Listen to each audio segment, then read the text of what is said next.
بسم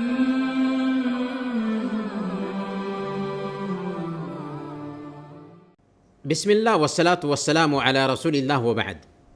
ایک بھائی نے پوچھا ہے کہ مجھے عربی نہیں آتی، ہندی رسم الخط میں قرآن چھپا ہوا ہے، اسی کو پڑھتا ہوں، کسی نے کہا کہ ایسا صحیح نہیں ہے۔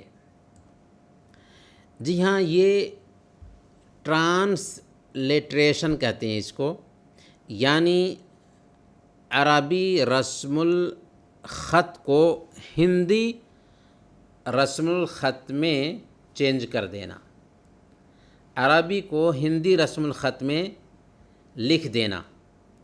تو کیا اس بات کی گنجائش پائی جاتی ہے کہ قرآن کریم کے حروف کو ہندی رسم الخط میں لکھا جائے تاکہ ایک بندہ ہندی رسم الخط میں قرآن کریم کی تلاوت کر سکے؟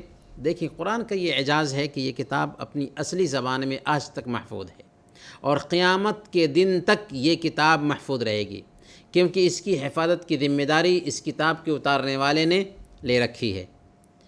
اِنَّا نَحْنُ نَزَّلْنَا الذِّكْرَ وَإِنَّا لَهُ لَحَافِظُونَ، ہم نے ہی اس کو اتارا ہے، اس ذکر کو، اس قرآن کو، اور ہم ہی اس کی حفاظت کرنے والے ہیں۔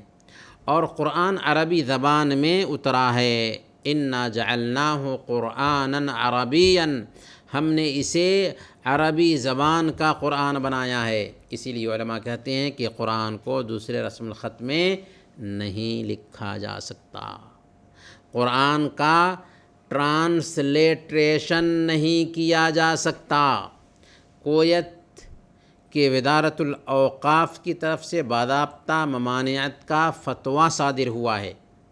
ہاں، اس بات کی گنجائش ضرور نکلتی ہے کہ ایسے لوگ جو ابھی اسلام قبول کیے ہوں، ان کو صورتیں سکھانی ہوں، تو ان صورتوں کو ان کی زبان میں لکھ کر کے دیا جائے تاکہ وہ یاد کر لیں اور پھر سن کر کے تلفظ صحیح کر لیں، تو اس حد تک گنجائش پائی جاتی ہے۔ اگر کوئی آدمی ٹرانسلیٹریشن میں قرآن پڑھتا ہے تو چونکہ عربی زبان کی نزاکت یہ ہے کہ اگر اسے دوسری زبان میں لکھا جائے تو تلفظ کی ادائیگی ہرگز ممکن نہیں ہے، اور غلطیاں ہی ہوں گی۔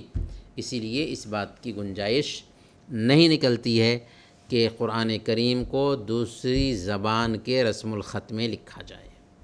اللہ تعالی ہم سب کو قرآن کریم کو صحیح طریقے سے پڑھنے اور اس کی زبان کو سیکھنے کی توفیق عطا فرمائے، آمین یا رب العالمین۔ وصلی اللہ علی نبینا محمد وعلی آلہ وصحبہ اجمعین۔